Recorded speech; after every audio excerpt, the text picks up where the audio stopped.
আসসালামু আলাইকুম এভরিওয়ান। আজকে শেয়ার করব সম্পূর্ণ তেহারি রেসিপি। আমি নিয়ে নিয়েছি এলাচ, দারুচিনি, লবঙ্গ, জয়ত্রী, জয়ফল। এগুলোকে আমি ভালোভাবে পাটায় পিষে গুঁড়ো করে নিয়েছি।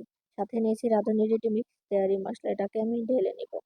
1 কেজি পরিমাণ পোলার চাল নিয়েছি। এটাকে 2-3 বার পানি পরিবর্তন করে ধুয়ে নিব। এবার যাচ্ছে মূল রান্নায়। চুলায় প্যান বসিয়ে দিয়ে দিয়েছি 1 কাপ পরিমাণ সরিষার তেল। তেলটা গরম হয়ে আসলে দিয়ে দেব পেঁয়াজ কুচি 1 কাপ পরিমাণ। সাথে দিয়ে দিব 2-3টা থেতলিয়ে রাখা এলাচ আর কয়েক টুকরো দারুচিনি। এটাকে আমি ভালোভাবে নেড়েচেড়ে মিশিয়ে দিব।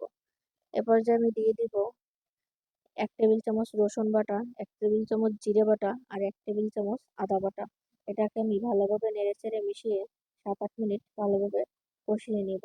অবশ্যই সরিষার তেলের পরিমাণটা বাড়িয়ে দিবেন, কারণ এই তেলটা দিয়ে সম্পূর্ণ রান্নাটা হবে। দিয়ে দিয়েছি অল্প পরিমাণে পানি আর আগে থেকে গুঁড়ো করে রাখা মশলা। আমি মশলাগুলোকে ভালোভাবে নেড়েচেড়ে মিশিয়ে নিব। আর এখানে অবশ্যই কাঁচামরিচের ব্যবহার করতে হবে। এখানে কোনো গুঁড়ো মরিচের ব্যবহার হবে না। তাই আমি দিয়ে দিয়েছি 8-10টা কাঁচামরিচ। আপনারা ঝালের পরিমাণ বেশি খেলে বাড়িয়ে দিতে পারেন। এখন দিয়ে দেবো আগে থেকে ধুয়ে পরিষ্কার করে রাখা গরুর মাংস। আমি 1 কেজি চালের জন্য 2 কেজি পরিমাণ গরুর মাংস নিয়েছি। আপনারা চাইলে বাড়িয়ে বা কমিয়ে নিতে পারেন। এটাকে আমি নেড়েচেড়ে ভালোভাবে মিশিয়ে 30 মিনিটের জন্য ঢাকনা দিয়ে ঢেকে রেখে দেবো। আর এখানে কিন্তু কোনো এক্সট্রা পানির ব্যবহার হবে না। মাংস থেকে যে পানিটা বের হবে সেই পানিটা দিয়েই সম্পূর্ণ রান্নাটা হবে।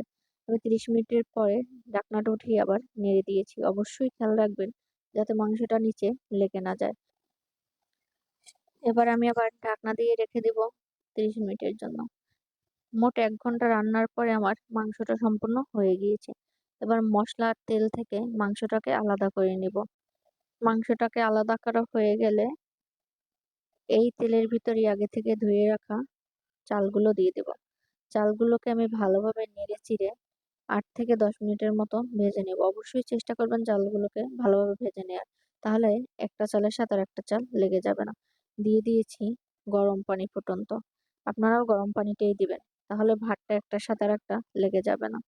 দিয়ে দিব 1 কাপ পরিমাণ গরুর দুধ। গরুর দুধটা দিলে খেতে ভালো হয়। তাই আপনারা গরুর দুধটা দেওয়ার চেষ্টা করবেন। দিয়ে দেবো 8 থেকে 10টা কাঁচামরিচ। আপনারা ঝালের পরিমাণ বেশি খেলে বাড়িয়ে দিতে পারেন। এবার আমি ঢাকনা দিয়ে ঢেকে রেখে দিয়েছি। আমার ভাতটা 80% মতো রান্না হয়ে গিয়েছে। তাই আগে থেকে রান্না করে রাখা মাংসগুলো দিয়ে নেড়েচেড়ে ভালোভাবে মিশিয়ে দেব। অবশ্যই বেশি নাড়াচাড়া করবেন না, তাহলে ভাতগুলো বেশি নরম হয়ে যেতে পারে। 20 মিনিট দমে রাখার পরে আমার রান্না শেষ।